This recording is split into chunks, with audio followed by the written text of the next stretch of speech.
আপনি হিসাব করেন, রমাদান পেয়েছি গুনাহ মাফের জন্যে। ওয়াযালিকা কুল্লু লাইলা, প্রত্যেকটা রাতে আল্লাহ রাব্বুল আলামিন মাফ করে দিয়েছেন অসংখ্য গোলামকে। আপনি কি নিজেকে এর মধ্যে শামিল করতে পেরেছেন? এই সময়টাতে এসে একটু চিন্তা করেন, এই তো রমাদান শেষ হয়ে যাবে, আপনি চাইলেই এই সুযোগ আর পাবেন না। মান হুরিমা খায়রাহা ফাকাদ হুরিম, রমাদান চলে যাবে, গুনাহগুলা যার থেকে যাবে, সবচেয়ে বড় বঞ্চিত মাহরুম হবে সে। রমাদান আসার পরেও যেই লোকটা গুনাহ মাফ করায় নিতে পারে নাই, সে লোকটা চির বঞ্চিত হয়ে যাবে, হতবাগা কপাল পোড়া হয়ে যাবে। রমজান আসছে, আসার পরে যতজন গুনাহ থেকে মাফ চেয়েছেন, ক্ষমা চেয়েছেন, নিজের অভ্যাসগুলা পরিবর্তন করে ফেলেছেন, জেনে রাখবেন এবারের রমাদানে যিনি কবুল করে নিলেন তিনি কে। যেই সময়টা বাকি আছে এই সময়টাকে অন্তত কাজে লাগান।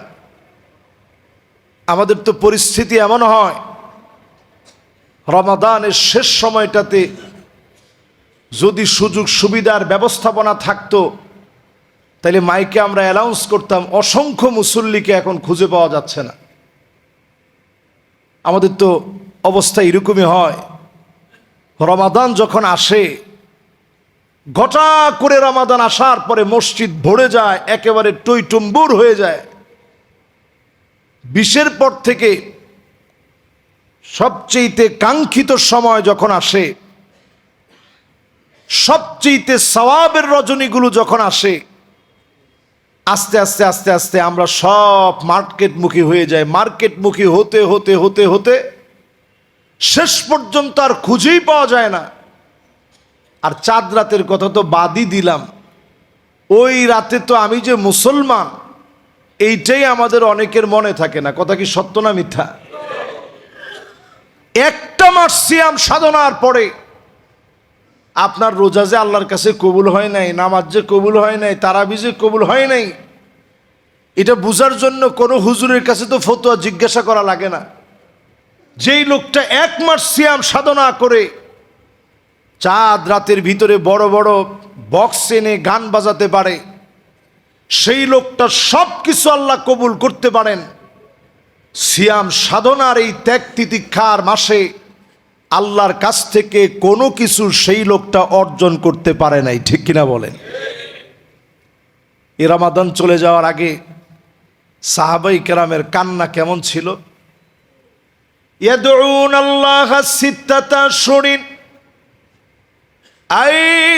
আয়াতাকাব্বালাহু মিনহুম, আয় আল্লাহ, রমজানে যেটুকু আমল করেছি মেহেরবানি করে কবুল করে নিন। টুটা ফাটা যেটুকু আমল করেছি কবুল করে নিন। 6টা মাস ধরে আল্লাহ রাব্বুল আলামিনের কাছে সাহাবায়ে কেরাম কবুলের জন্য দোয়া চেয়েছেন, কবুলের জন্য দোয়া করেছেন। আর আপনি আমি চাঁদ রাতে সব ট্রেনিং ভুলে যায়। আজকে থেকে নিয়ত করেন, বাকি যে সময়টুকুন আছে এই সময়টুকুনকে কাজে লাগাবেন।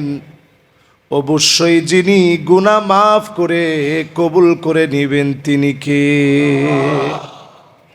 সম্মানিত মুসল্লিয়ানে কেরাম, আমাদের সামনে অবশিষ্ট আছে এখনো 2টা এমন ইবাদত, যে ইবাদতের মধ্য দিয়ে আমাদের গুনাহ মাফ হবে। এখনো আমাদের জন্য সুযোগ আছে। এর মধ্যে একটি হচ্ছে সাদাকাতুল ফিত্র। সবাই একটু আমার সাথে বলেন কি? আপনারা দেন তো সবাই? আপনার নিজের জন্য না কাদের জন্য? একেবারে নতুন যে সন্তান নেয়ামত হিসেবে ভূমিষ্ঠ হয়েছে সুবহে সাদিকের পূর্বে, ফজরের পূর্বে যদি নতুন কোনো আগন্তুক মেহমান আপনার ঘরে আসে, তার জন্য সাদাকাতুল ফিতর দিতে হবে। বলেন আল্লাহু আকবার। আমরা দান করার ক্ষেত্রে বড় কৃপণ।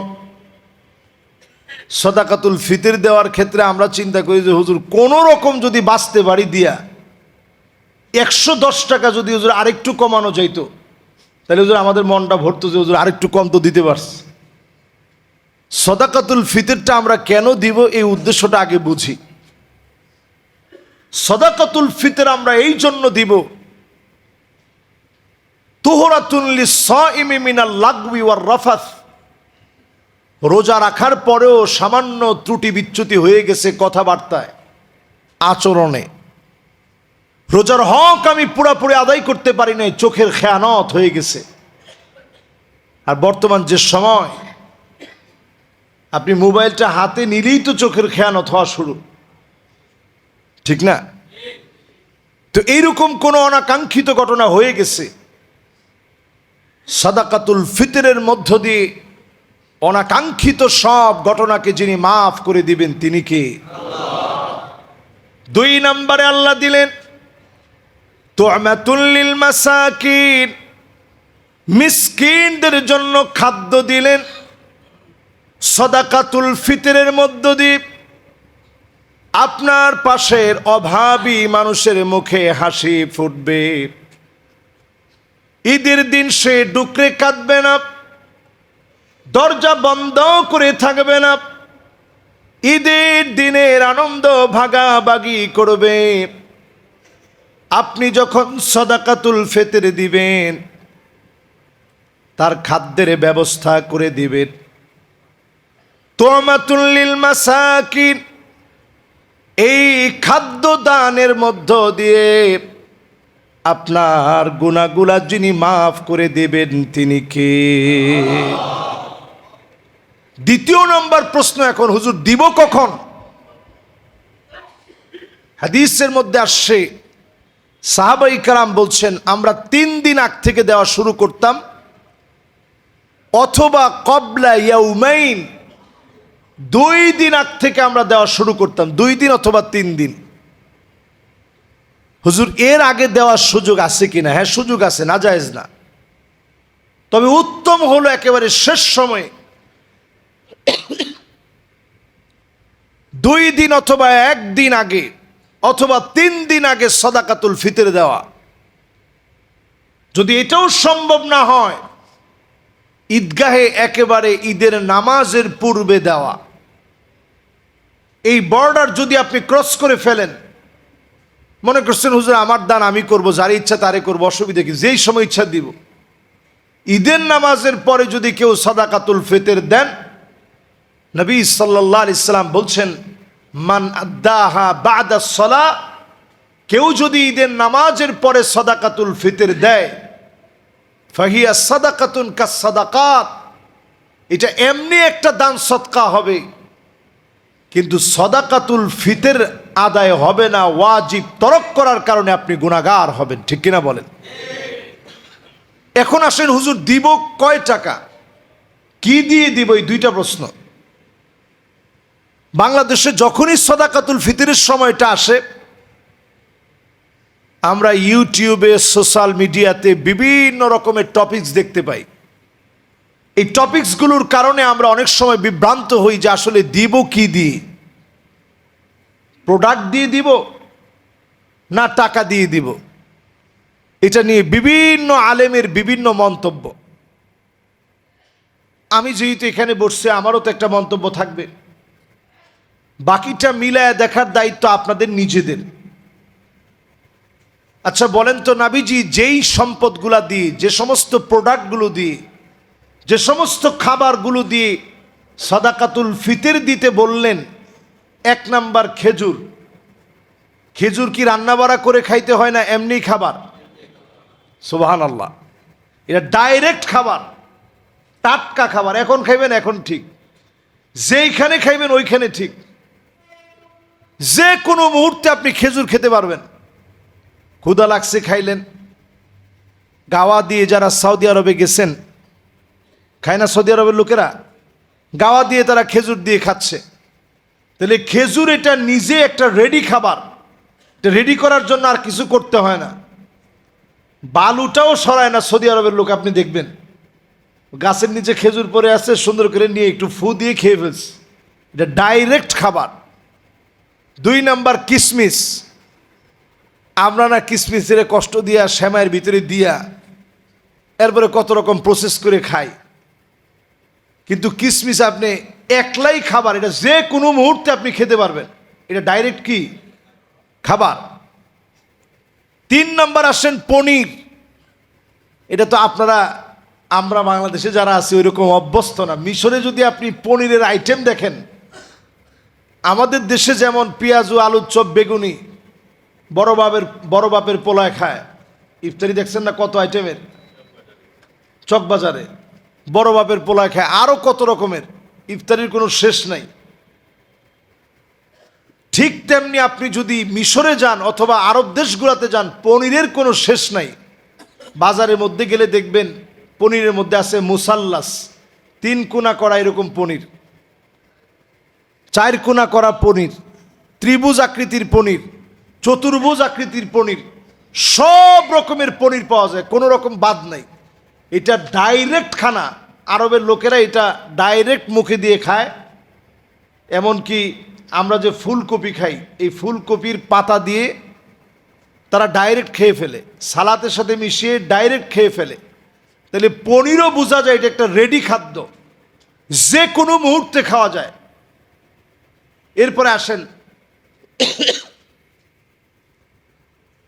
আটাকে আরব দেশের লোকেরা শুধুমাত্র গরম পানির ভিতরে ছেড়ে দেয়, কায় বানায়া ডাইরেক্ট সেই অবস্থাতেই খায়।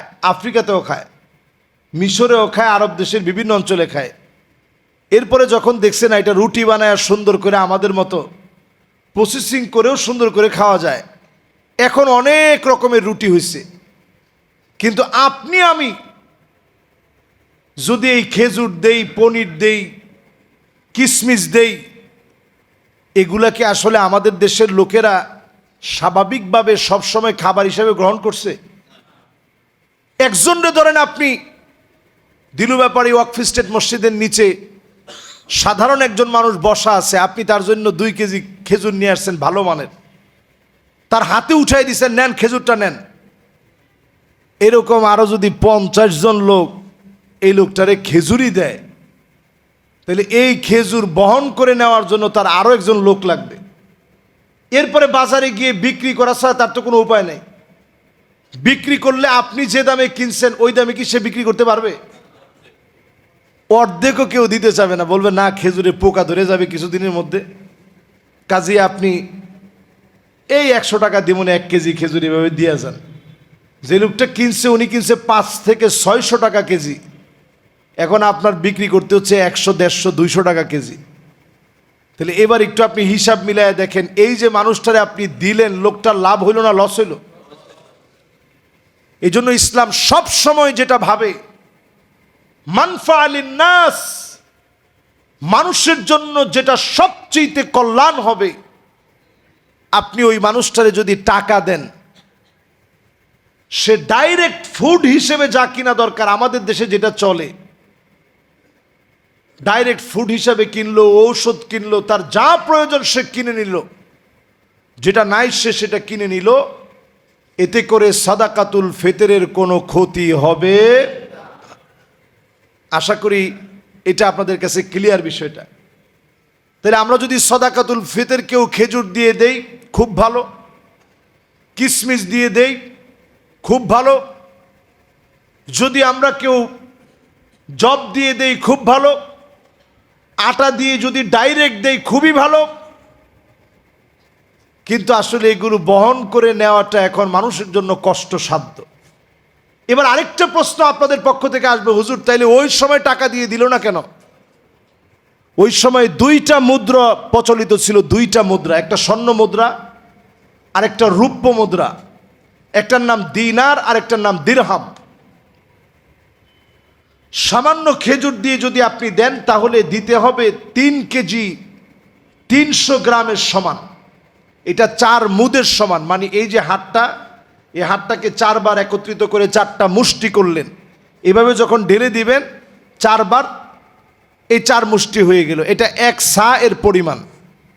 তাহলে 3 কেজি 300 গ্রাম খেজুরের বাজার মূল্য নির্ধারণ করে সামাজিক স্ট্যাটাস অনুযায়ী যে লোকটাকে আল্লাহ সবচেয়ে ভালো রাখছেন, কোরবানির সময় গরু কিনতে গেলে যেমন আপনি সবচেয়ে দামি গরুটা কিনেন, আপনি সাদাকাতুল ফিতর দেওয়ার ক্ষেত্রেও দামিটা আপনি দিবেন। দামি খেজুরটা আপনি কল্পনা করে দিবেন, কম দামি খেজুর দিয়ে দিবেন না। রাজি আছেন ইনশাআল্লাহ? ফুকাহায়ে কেরাম এই বিষয়টা 3টা ক্যাটাগরিতে ভাগ করেছেন। বড় আফসোস আর পরিতাপের বিষয়, বাংলাদেশে এই ফতোয়াটা আমরা এক সময় বলতামই না। এরপরে আলহামদুলিল্লাহ আমি আমার ব্যক্তিগত পক্ষ থেকে ইসলামিক ফাউন্ডেশনে একবার আমাদেরকে নিয়ে বসছিল। দেশের প্রথিতযশা অনেক ওলামায়ে কেরাম ছিলেন। আগে সর্বোচ্চ কোনো টাকা উল্লেখ করা হতো না।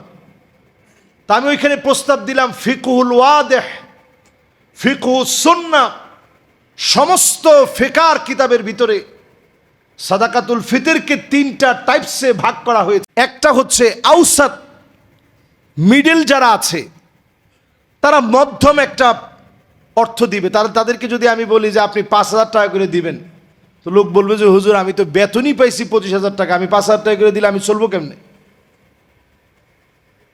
এই জন্য একটা হচ্ছে মধ্যম, আরেকটা হচ্ছে আলা, সর্বোচ্চ। আপনাদের যাদেরকে আল্লাহ তাআলা বাড়িওয়ালা বানাইছেন, অর্থ দিয়েছেন, সম্পদ দিয়েছেন, মার্কেট করার ক্ষেত্রে আপনি মৌচাক যান না, ফরচুন যান না, আপনি যান কোন জায়গায়? মাশাআল্লাহ, বসুন্ধরায়। অনেকের বসুন্ধরাও হয় না, কয় হুজুর ডাইরেক্ট দেশের বাইরে থেকে মার্কেট করছি। কোন জায়গায়? কয় সিঙ্গাপুরে গেছিলাম হুজুর। এইরকম কিছু মুসল্লি আছে, ওনারা মার্কেট করতে চলে যান মালয়েশিয়াতে। হুজুর মালয়েশিয়ায় গেছিলাম, মার্কেট করে নিয়ে আসছি। আর কলকাতায় মার্কেট না করলে, বাঙালিরা মার্কেটে না গেলে, গতকালকের একটা সাক্ষাৎকার দেখলাম, বলছে যে 75% বেচা কিনা কমে গেছে, কারণ বাঙালিরা আসে নাই। মাশাআল্লাহ, কয়েকজন কিন্তু আল্লাহু আকবার বলছে। তাহলে এবার একটু আপনি চিন্তা করেন, যারা আল্লাহু আকবার বলছে, তাহলে আমরা তো আসলে যাওয়ার কারণেই তো মানুষ এই কথাটা বলছে যে 75% আমাদের বেচা কিনা কমে গেছে। আমরা এখন বেচা কিনা করতে পারতেছি না, কারণ বাঙালিরা আসতেছে না। মার্কেট করার জন্য আপনি কয়েক লক্ষ টাকা বাজেট করেন, কিন্তু আপনার পাশের যেই লোকটা নিতান্ত অসহায় মানুষ, নতুন একটা জামা সে কিনতে পারে নাই, তার জন্য একটা জামার ব্যবস্থা নাই, তারে আপনি 115 টাকা দিলেন। এটা দিয়ে সে সেমাই কিনবে, না একটু পোলার চাল কিনবে, না সামান্য একটু গোশত কিনবে? কোনটা হবে কোন? কিন্তু আপনি যদি সাধ্য অনুযায়ী 500 টাকা নির্ধারণ করে আপনার 5 জন সদস্য 2500 টাকা হয়েছে, এই টাকাটা যদি আপনি 3 জনেরও দেন, আলহামদুলিল্লাহ কতগুলা টাকা হলো। এইভাবে যদি আমরা সবাই 3 কেজি 300 গ্রাম কিশমিশের মতো করে, পনিরের মতো করে, খেজুরের মতো করে, খেজুরের ভিতরে কিন্তু টাইপসের শেষ নেই।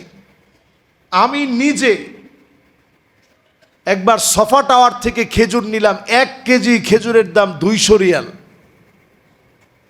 200 রিয়াল মানে হইতেছে বাংলা টাকায় 6,000 টাকা। কয় কেজি খেজুর? তাহলে এবার 3 কেজি খেজুরের দাম কত হয়? 18,000 টাকা। এবার একটু চিন্তা করেন, 18,000 টাকা যদি 3 কেজি খেজুরের দাম হয়, 300 গ্রাম আপনি সামান্যই ধরেন, তাও কত? 20,000 টাকা একটা মিল করে ফেলেন। তাহলে 20,000 টাকা যদি আপনি দিতে চান, সর্বোচ্চের কোনো শেষ নেই, 20,000 টাকা পর্যন্ত আপনি দিতে পারবেন, এতে করে কোনো সমস্যা নেই। একজনের মাত্র পরিবারে যদি আল্লাহ তাআলা সন্তানাদি আপনাদেরকে 3 জন দেয়, তাহলে 3 জনের পক্ষ থেকে 60,000, আপনার নিজের 20, কত হইল? আর আপনার স্ত্রীর 20,000, কত হইল? সাদাকাতুল ফিতর যদি 1,00,000 টাকা আপনি দেন, আপনি তখন 5 লাখ টাকা মার্কেটিং করার মতো বেহুদা খরচ করবেন না। মনের ভিতরে মানুষকে দেওয়ার প্রবল ভালোবাসা তৈরি হয়ে যাবে, ঠিক কিনা বলেন? এই জন্য আমরা প্রত্যেকে এই জুমা থেকে যেই বাকি সময়টা আছে এটা আমলে নিয়ে আসি। আল্লাহ আমাদেরকে তৌফিক দান করুক, পড়ে না আমিন। এবার আসেন হুজুর দেব কারে? সূরা তাওবার 60 নম্বর আয়াত পড়বেন। ইন্নামাস সাদাকাতু লিল ফুকারাই ওয়াল মাসাকিন। এখান থেকে নিয়ে আল্লাহ রাব্বুল আলামিন শেষ পর্যন্ত যেই যাকাতের খাত আল্লাহ তাআলা বর্ণনা করেছেন, মিসকিনদেরকে দেবেন, ফকিরদেরকে দিবেন। আগে দিবেন ফকিরদেরকে, এরপরে দিবেন মিসকিনদেরকে, ইয়েতিমদেরকে দিবেন, নিজের আত্মীয় স্বজনরে দিবেন। ভাই যদি গরিব থাকে ভাইরে দিবেন, বোন গরিব থাকলে তারে দিবেন, আত্মীয় স্বজনকে দিবেন। অনেকে মনে মনে বলেন যে হুজুর আর একটা কথা পাইলেন না, সাদাকাতুল ফিতর এটাও আমার বোনের দিব, অসুবিধাটা কোন জায়গায়? আপনি যে দিলেন লাহু আজরান, আপনি 2টা সওয়াব পাবেন। একে তো সাদাকাতুল ফিতরের সওয়াব পাবেন, অন্যদিকে আপনার নিজের বোনের খবর নেওয়ার সওয়াব পাবেন। আল্লাহু আকবার। তাহলে আত্মীয় স্বজনরে আমরা দিব, পাড়া প্রতিবেশীকে দিব, আপনাদের পার্শ্ববর্তী যে ইয়েতিমখানাগুলো আছে সেই ইয়েতিমখানাগুলোতে আপনারা দিবেন, এতিমদের পাশে দাঁড়াবেন। আল্লাহ যেন আমাদেরকে তৌফিক দান করেন, পড়ে না আমিন। এখন দিবে কারা? দিবে ওই সমস্ত ব্যক্তি ঈদের দিন সুবহে সাদেকের পূর্বে আল্লাহ তাআলা যদি কোনো একটা মাধ্যমে আপনাকে নেশাব পরিমাণ সম্পদের মালিক বানায় দেয়, 1,10,000 টাকা। এটা হচ্ছে ইটালিয়ান রূপা, যেটা এই যে আমার হাতে যে আংটিটা দেখতেছেন এটা কখনো কালা হয় না, এটা ইটালিয়ান রূপা, এটার ভিতরে মনোগ্রাম করা আছে, এটা কখনো কালো হয় না। এই রূপাটার দাম 52.5 ভরি, রূপার দাম 1,10,000 টাকা। আর স্বাভাবিক রূপা যেটা বাজারে পাওয়া যায়, এটা কালো হয়ে যায় অল্প কিছুদিন গেলে, এইটার দাম 85,000 টাকা। 85, 90 যার কাছ থেকে যা রেখে পারে। এখানে স্বর্ণ অথবা রূপার ব্যবসা করেন কেউ আছেন? একজনও নাই। যাক, একজন থাকলে তো অন্তত আমাদের ভালো হইতো। তাইলে ওনার কাছ থেকে অন্তত আমরা হিসাবটা, আজকের রেট কত এটা অন্তত আপনাদেরকে বলা যেত। যাই হোক, আজকের রেট মানে স্বর্ণের আজকের রেট হচ্ছে 1,00,000। মাশাআল্লাহ, একজন বলছে 65, একজন 56। আচ্ছা, 10,000-এর ডিফারেন্স, অসুবিধা নেই, হইতে পারে, এটা উঠানামা করে। এটা অবশ্যই গুগলে সার্চ করলে আপনারা পাবেন। রূপা দিয়ে আমরা হিসাব করি, স্বর্ণ দিয়ে হিসাব করলে এখন অধিকাংশ লোকের জাকাতই হবে না। রূপা দিয়ে যদি আমরা হিসাব করি তাহলে 1,10,000 টাকা যদি ওই দিন আপনার হাতে আসে, সাদাকাতুল ফিতর দেওয়া আপনার জন্য ওয়াজিব হয়ে যাবে। সেই দৃষ্টিকোণে বাংলাদেশের অসংখ্য মানুষ যারা মোটামুটি চলে, এদের উপরে সাদাকাতুল ফিতর ওয়াজিব হয়ে আছে। আমরা অনেকে জানি না দেখে দিতে পারি না। আজ থেকে আমরা ইনশাআল্লাহ নিয়ত করে সাদাকাতুল ফিতরটা আমরা দিয়ে দিব। তাহলে সাদাকাতুল ফিতরটা 3টা টাইপস আছে। একটা হচ্ছে যারা সর্বোচ্চ এলাকার সম্ভ্রান্ত ব্যক্তি, সামাজিক স্টেটাস অনুযায়ী তিনি সবচেয়ে বেশি দিবেন। এরপরে 2 নাম্বার হচ্ছে মিডল ক্লাস, তিনি বেশি না পারলেও অন্তত মাঝামাঝি একটা দিবেন। আরেকটা হচ্ছে সমাজের নিম্নবিত্ত যারা আছে, সাদাকাতুল ফিতর ওয়াজিব হয়ে গেছে, তিনি 110 টাকা দিবেন। আল্লাহ তাআলা এতেই খুশি হবে। আল্লাহ দেখতে চান সবাই দিয়েছে। এই জন্য এটার মধ্যে 3টা ক্যাটাগরি আছে। 5টা প্রোডাক্টে নবীজি সাল্লাল্লাহু আলাইহি সাল্লাম ভিন্ন ভিন্নভাবে বলেছেন, সাহাবায়ে কেরাম দিয়েছেন। এইভাবে আমরা এই সাদাকাতুল ফিতরটা ইনশাআল্লাহ রমাদানুল মুবারকের পূর্ণ বরকত হাসিলের জন্য আমরা প্রত্যেকে দেওয়ার চেষ্টা করব। আল্লাহ তৌফিক দান করুক, পড়ে না আমিন। এবার আসুন, সাদাকাতুল ফিতরের পরে আমাদের আরেকটি বড় মাপের কাজ বাকি আছে। রমাদানুল মুবারকের সমাপ্তি হবে আনন্দের মধ্য দিয়ে। যে আনন্দ আমাদের কাছে আসবে তার নাম ঈদুল ফিতর। সবাই বলেন কি নাম? আবার একটু বলেন তো কি নাম? বছরে ঈদ কয়টা? এর মধ্যে একটার নাম, আরেকটার নাম, এই দুইটা হচ্ছে বছরে ঈদ। এই দুই ঈদের ভিতরে ঈদুল ফিতর একেবারে আমাদের অত্যাসন্ন। ঈদুল ফিতর আসতেছে। চাঁদ দেখার মতো মহা সুন্নত প্রথম কাজ, এটা আমরা অনেকেই ভুলে গেছি। এখন আমরা চাঁদটা দেখি না, যেমনে কয় অমনে মানে। একটু নিজেরা চাঁদটা দেখার চেষ্টা করবেন, বের হয়ে দেখার চেষ্টা করবেন, ছাদে উঠে দেখার চেষ্টা করবেন। যদি দেখতে পারেন এটা একটা সুন্নাহ। দেখার পরে একটা দোয়া পড়বেন, আমার সাথে সবাই পড়েন, আল্লাহু আকবার, আল্লাহু আকবার, আল্লাহু আকবার, আল্লাহুম্মা আহিল্লাহু আলাইনা বিল আমনি ওয়াল ঈমান ওয়াস সালামাতি ওয়াল ইসলাম ওয়াত তাওফীকি লিমা তুহিব্বু ওয়া তারদা রব্বি ওয়া রাব্বুকাল্লাহ হিলালু রুশদিউ ওয়া খায়র। এই দোয়াটা আপনারা পড়বেন। হুজুর এত বড় আরবি দোয়া, এটা তো মুখস্থ হয় না, পড়বো কেমন? বাংলায় কিছু যদি থাকে কোন, বাংলায়ও যদি আপনি আল্লাহু আকবার, আল্লাহু আকবার, আল্লাহু আকবার তিনবার বলে যদি বলেন, আল্লাহ আপনি আমারে নিরাপত্তা দেন, আয় আল্লাহ আপনি আমারে শান্তি দান করেন। রমাদানের মতো একটা মাস কাটিয়ে ফেললাম, এরপরে আসছে শাওয়াল মাসের মতো বরকতপূর্ণ একটা মাসের চাঁদ দেখে ফেললাম। আল্লাহ এই মাসটারে আপনি আমারে কল্যাণ দিয়ে ভরপুর করে দিন। চাঁদের কোনো ক্ষমতা নাই, চাঁদের মালিকও আপনি, আমার মালিকও আল্লাহ আপনি। আল্লাহ আপনি চাঁদের যেভাবে নিয়ন্ত্রণ করেন, এই চাঁদকে আমার জন্য কল্যাণে ভরপুর করে দেন। এই মাসকে আল্লাহ আপনি বরকত দিয়ে ভরপুর করে দেন, পরিপূর্ণ বরকতের ভিতরে রাখেন। দোয়াটা পড়তে দেরি হবে, যিনি আপনাকে কবুল করতে দেরি হবে না তিনি কে? প্রত্যেক মাসেই সুযোগটা আল্লাহ আপনাকে দেন। কয়দিন আমরা পড়ছি কোন? এটা হচ্ছে প্রথম সুন্নাত। বাংলায় হলেও আমরা পড়বো, পারবো না ইনশাল্লাহ? এরপরে যে সমস্ত মিডিয়া কর্মীরা এখানে আসে, ওনারা এই সমস্ত দোয়াগুলো ইউটিউবে দিয়ে দেয়। আপনারা গুগলে সার্চ করলেও পাবেন। আমাদের মসজিদের নামে নিজস্ব একটা পেজ আছে, সেই পেজের ভিতরে আপনারা এই দোয়াগুলো ইনশাল্লাহ সামনে থেকে পাবেন। আমরা ইনশাআল্লাহ খুব রিসেন্ট এই সমস্ত দোয়াগুলো আমাদের পেজে দিয়ে রাখলে সেখান থেকে আপনারা পড়বেন। মোমেনের সমস্ত সময়গুলো দোয়ার ভিতর দিয়ে যাওয়া দরকার। চাঁদ দেখার পরে এই দোয়াটা পড়ে নেবেন।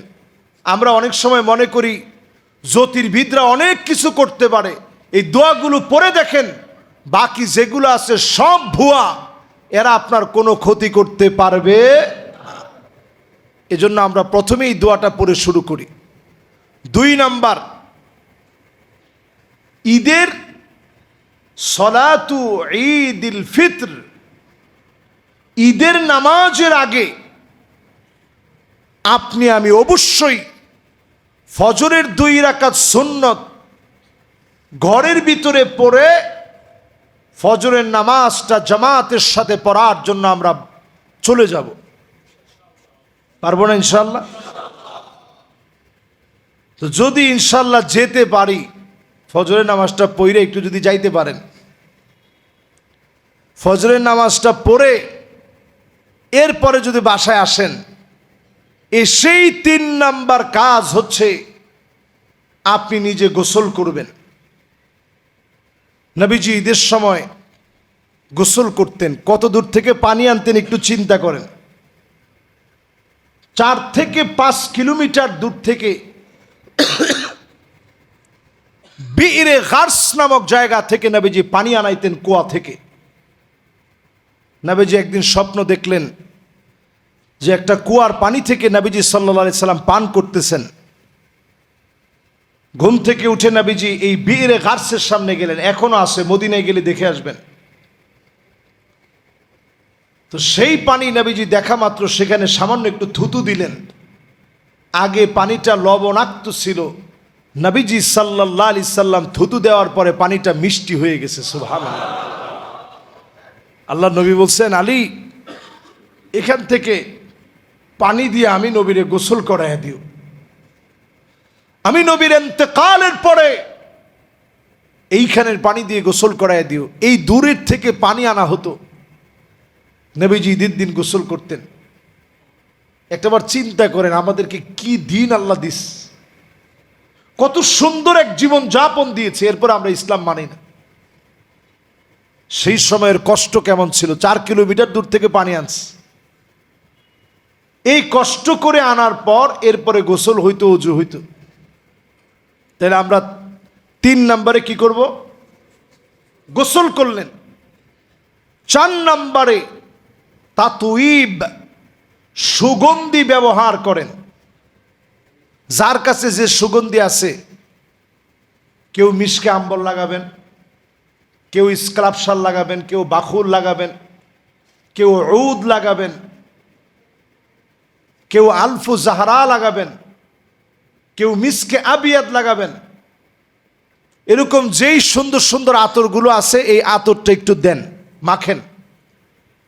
সন্তানকে 5ম নাম্বারে রেডি করে বাপ তার ছেলেকে নিবেন, সাথে নিয়ে বের হওয়ার সময় বেজোর সংখ্যক খেজুর মুখে দিবেন।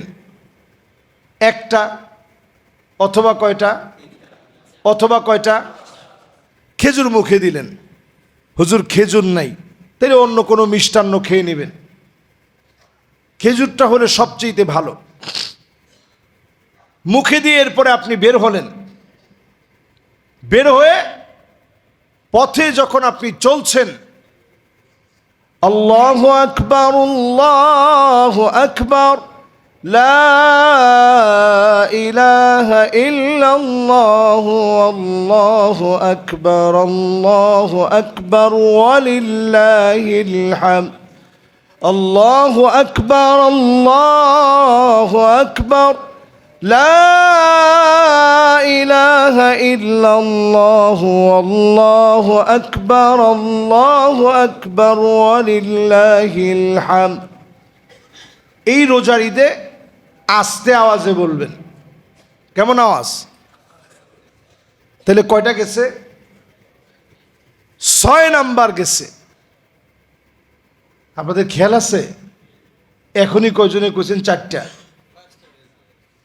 আচ্ছা, এবার আমরা আবার একটু মিলাই। 1 নাম্বার কি? মাশাআল্লাহ, লিল্লাহে তাকবীর। ওয়াজ খালি শুনলে তো হবে না, ওয়াজ বাড়ি পর্যন্ত নিয়ে যেতে হবে, তাহলে কাজে লাগবে। তাহলে দেখবেন এইখানে আসাটা, এই যে আপনারা আগে আগে আসছেন, আমি অনেক মুসল্লিরে দেখেছি, আমি আসার আগে ওনারা চলে আসছেন। ওনারা আমাদের চাইতে বেশি সওয়াব নিয়ে বাড়িতে যাবেন ইনশাল্লাহ বলে। 2 নাম্বার, মাশাআল্লাহ, ফজর যার নাই, কিসের ঈদের নামাজ? এরপরে কয় নাম্বার? কি সেটা? মাশাআল্লাহ। এরপরে কয় নাম্বার? কি সেটা? খুশবু লাগানো, মাশাআল্লাহ। এরপরে কয় নাম্বার? কি সেটা? নিজের বাচ্চাদেরকে সাথে নেবেন। এরপরে 6 নাম্বারটা কি? একটু মিষ্টান্ন গ্রহণ করবেন। এরপর 7 নাম্বারটা কি? এই যে দোয়া পড়া, এই যে দোয়া পড়া। 8 নাম্বারে যেতে যেতে আপনি মাঝে মাঝেই পোশাকটার দিকে তাকাবেন আর বলবেন, আলহামদুলিল্লাহিল্লাযী কাসানি হাযা সাওবা ওয়া রাযাকানিহি মিন গায়রি হাওলিন মিন্নি ওয়ালা কুওয়াহ। আল্লাহ তাআলা এই পোশাক আমার টাকা আছে বিদায় পড়তে পারছি এমন না, ক্ষমতা আছে বলেই কিনতে পারছি এমন না, আল্লাহ আপনি কিনাইছেন দেখে আমি কিনতে পারছি। আল্লাহু আকবার। এটা যখন আপনি পড়লেন, আল্লাহ ফেরেশতাদেরকে বলবে, দেখছো আমার গোলাম এত বেশি আমারে মহব্বত করে, যাও আমি আমার গোলামের গুনাহ খাতাগুলা মাফ করে দিলাম। সুবহানাল্লাহ। এই জন্য নতুন পোশাক পরেই ফুটানি মারা যাবে না। আমরা পোশাকটা পরেই জিগাই যে করতে কিনছি জানোস, কইতে আরং থেকে লইছি। কত দাম? কই নিচে 20,000। আপনি যেই লোকটারে কইলেন যে 20,000 দিয়ে কিনছি, উনি হয়তো 2,000 টাকা দিয়ে জামাটা কিনছে। আপনি যে আচরণটা করলেন এটাকে শরীয়তের পরিভাষায় বলে তানকিসুল মাফদুল। সামনাসামনি একজন মানুষের মান খাটো করলেন, চরমভাবে আপনি একটা কবিরা গুনাহ করলেন। এজন্য দাম দর নিয়ে পোশাক দিয়ে ক্ষমতা দেখানোর কোনো সুযোগ ইসলামে নেই। আপনি পোশাকটা পরে আল্লাহরে বলবেন, আল্লাহ আপনি পরাইছেন এই জন্য পড়ছি, আপনি দিয়েছেন এই জন্য আমি পড়েছি, আমার ব্যক্তিগত কোনো ক্ষমতা নাই। আল্লাহ এত খুশি হবে, ফেরেশতাদেরকে ডেকে বলবে, দেখছো সে কিনছে, জামা বানাইছে, এত সুন্দর করে ইস্তারি দিয়া ফিটফাট হয়ে পড়ে আইছে, এখন বলতেছে আমি পড়াইছি, যাও তোমরা সাক্ষী থাকো আমি আমার এই গোলামের গুনাহগুলা মাফ করে দিলাম। তাহলে কয় নাম্বার গেছে ভাই? মাশাআল্লাহ। 8 নাম্বারের পরে 9 নাম্বার সুন্নাহ। 9 নাম্বার সুন্নাহ হচ্ছে, মসজিদে আপনারা যারা আসলেন, আসার পথে এক পথ দিয়ে হেঁটে হেঁটে আসলেন, যাওয়ার সময় আবার আরেক দিক দিয়ে যাবেন। এখন আমাদের এই সুযোগটা থাকে না, কারণ রাস্তা তো একমুখী। তারপরেও চেষ্টা করবেন, ধরেন এই গলি দিয়ে আসছিলেন, একটু ঘুরে গেলেন, সবার একটু দেখা সাক্ষাৎ হইল, একটু জিজ্ঞাসা করলেন। ইসলাম এই জিনিসটা চায়। কয় নাম্বার গেছে? 10 নাম্বার। 10 নম্বরে ঈদের দিনের সুন্নাহ হচ্ছে, ঈদগাহে যদি আমরা খোলা ময়দানে পড়তে পারি খুব ভালো, কিন্তু খোলা ময়দানের সুযোগ তো আর এখন নাই। তারপরে আলহামদুলিল্লাহ আমাদের স্পেসটা বেশ বড় আছে, খোলামেলা, আলহামদুলিল্লাহ সামনেও জায়গা আছে। এরপর আপনারা দোয়া করতে থাকেন, আরো সামনেও জায়গা আছে। আল্লাহ দিলে তো সব দিতে পারে, পারে না? তো যারা আমরা আলহামদুলিল্লাহ বসছি এখানে, মসজিদে যখন আমরা আসব, আমাদের এই মসজিদে ইনশাআল্লাহ ঈদের নামাজ হবে। এই ঈদের নামাজে যারা যারা আমরা আসব, প্রত্যেকে ইনশাআল্লাহ এসে খতিব সাহেবের সামনে বৈশা মনোযোগ সহকারে শুনবো। ঠিক এখন যেমন শুনতেছেন, দেখেন কোনো কথা আছে এখানে? পিনপন নীরব হয়ে সবাই শুনছে। এখানে বৈশা যদি একজন একজনকে জিজ্ঞাসা করেন, কিরে কেমন আছোস, দিনকাল কেমন যায়, পাশে জন গেলে বেটা চুপ কর, খতিব সাহেব ওয়াজ করতেছে, আগে ওয়াজটা শুনি। এই যে চুপ কর, এই যে কথাটা বলছেন নবীজি হাদিসের মধ্যে বলতেছেন, আপনি যে বলেন উস্কুত, উস্কুত মানে কি? মাশাআল্লাহ, আমরা বাংলা ভাষায় তো ক্লাসিফিকেশন আছে, সম্মান দিয়ে চুপ করো, আর এর চেয়ে একটু অসম্মানিত যখন আমরা করি তখন কই চুপ কর। আর রাসূল ডাইরেক্ট বললেন উস্কুত মানে চুপ। এই কথাটা যদি কেউ বলে, ফাকাদ লাগাউতা, তুমিও বাড়াবাড়ি করলা, চুপ করো এটা বলারও আর কোনো সুযোগ নেই। চুপচাপ এসে বসলেন। কয় নাম্বার? 10 নাম্বার। 11 নম্বরে 2 রাকাত 6 তাকবীরে ঈদের নামাজ হবে। কয় তাকবীরে? যেহেতু এই নামাজের ভিতরে কোনো একামত নাই, ডাকাডাকির কোনো সিস্টেম নাই, কোনো আযান নাই, নির্দিষ্ট টাইমে আপনারা এসে 2 রাকাত নামাজ পড়বেন। প্রথম রাকাতে অতিরিক্ত 3 তাকবীর সানা পড়ার পরে আল্লাহু আকবার, হাত কিন্তু ছেড়ে দিলেন, বাঁধবেন না। 3 তাসবিহ পরিমাণ অপেক্ষা, মুখে কিছু বলবেন না। এরপরে আবার আল্লাহু আকবার, একটু অপেক্ষা, হাত বাঁধা যাবে না। এরপরে আরেকবার তাকবীর দিয়ে আল্লাহু আকবার, এবার হাত বেঁধে যথারীতি সূরা ফাতিহার সাথে সূরা মিলানো। দ্বিতীয় রাকাতের পরে, দ্বিতীয় রাকাতে আগে সূরা মিলিয়ে, সূরা মিলানো থেকে রুকুতে যাওয়ার আগে অতিরিক্ত কয় তাকবীর? এরপরে চতুর্থ তাকবীরে আল্লাহু আকবার, এবার রুকুতে চলে গেছে। তাহলে কয় নাম্বারটা গেল আমাদের সুন্নাহ নাম্বার? আবারও মুসাব্বা লাগায় ফেলাইছেন। কয়টা? 11। 11 না 12 আল্লাহ জানে। এতগুলা মনে রাখা যায়? মাশাআল্লাহ, আপনার মনে আছে তো ইনশাল্লাহ? নাম্বার যাই হোক আলহামদুলিল্লাহ, মনে আছে তো ইনশাল্লাহ। এরপরে যখন নামাজ শেষ, মানে সুন্নত তো শেষের দিকে চলে আসছে, এবার নামাজের সালাম ফিরানোর পর খতিব সাহেব খুতবা দিবে। এইটা 13 নাম্বার। কয় নাম্বার? খতিব সাহেব যখন খুতবা দিবে, আপনি সুন্দর করে খুতবাটা শুনবেন। খুতবাটা শুই না আগে আগে দৌড় দিবেন না, খুতবা শেষ।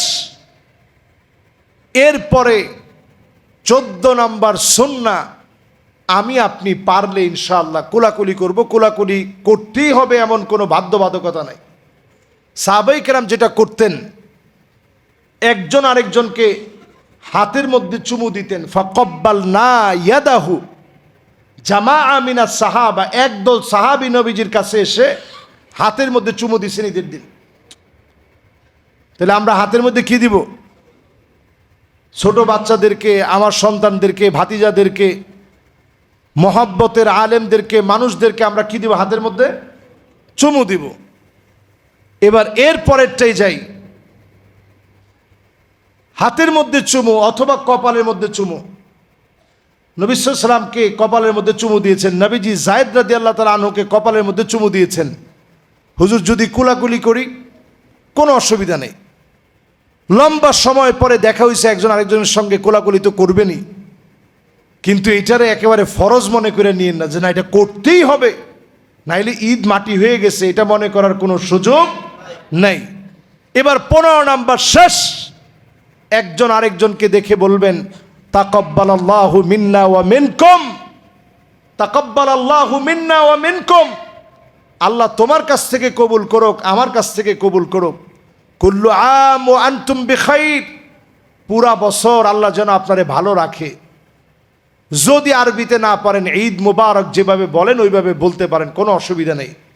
এইভাবে করে একটা একটা করে 15টা সুন্নাহ মানার মধ্য দিয়ে রমাদানকে যিনি আলোকিত বানায়া ঈদের আনন্দ দিয়ে এই জাতিকে পরিশুদ্ধ জীবন যাপনে অভ্যস্ত করে আত্মমানবতার কল্যাণে ঈদুল ফিতরকে যিনি কবুল মঞ্জুর করে নেবেন, তিনি কে? আল্লাহ রাব্বুল আলামিনের কাছে আমরা কামনা করি আল্লাহ পাক যেন ঈদুল ফিতরকে কবুল আর মঞ্জুর করেন। পড়েন আমিন।